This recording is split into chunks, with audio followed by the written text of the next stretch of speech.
मनीष एक किंतु प्रतिभा अनेक।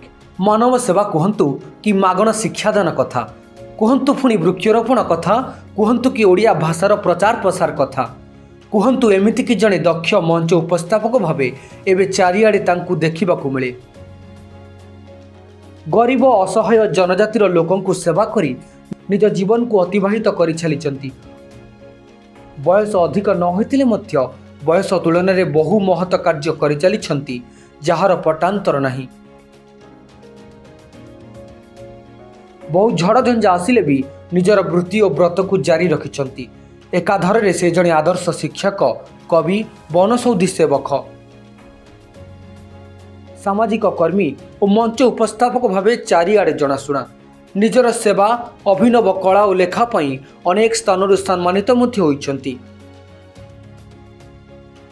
बालेश्वर जिला बस्ता ब्लॉक थेंगडिया ग्रामर ए प्रतिभाधारी व्यक्ति जनक हेले श्रीजुक्त जगन्नाथ जेना और माता श्रीमती नीलमणि जेना कनिष्ठ पुत्र श्रीमान गणेश चंद्र जेना।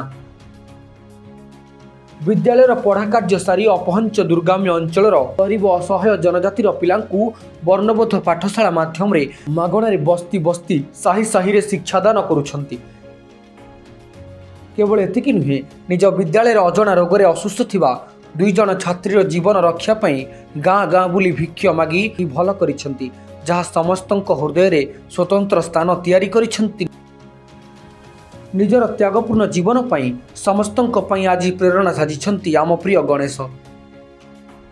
सतरे आम सभिंक पाई आज से अनन्य।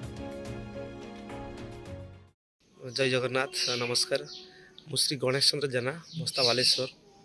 आज्ञा समाज को आम अल्प दिन पर आसीचु, जमी गोटे फूल अल्प समय पाई गोटे दिन पाई जमी से आसी थाए एवं तार सुबास रे समस्त को से आकृष्ट कर दिए। सेमती गोटे मनीष आम जन्म पाइछु, बंचिता पर्यंत किसी भल काम करवा, निजे हसवा सहित अन्य अठरे हस पूरीदेवा, यह ही आम जीवन में श्रेष्ठ हवा दरकार।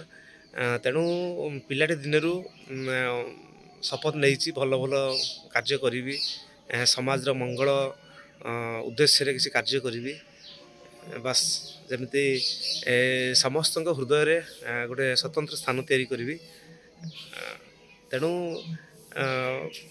भल भल कम करने मत बहुत भल लगे। जमती कि बर्तमान समस्त जानते मोर वर्णबोध पाठशाला गरीब असहाय जनजातिर पिला पाखापाखि 300 पिला मागण शिक्षादान दवा सहित वृक्षरोपण कहतु, रक्तदान शिविर कथा कहतु, असहाय पाखे ढड़ा हवा, एमती विभिन्न प्रकार कार्य करने भल लगे। कारण मुझे जानी जीवन निश्वास को विश्वास ना, तेणु बंचिता पर्यंत समाज निश्चित आम भल काम करवा।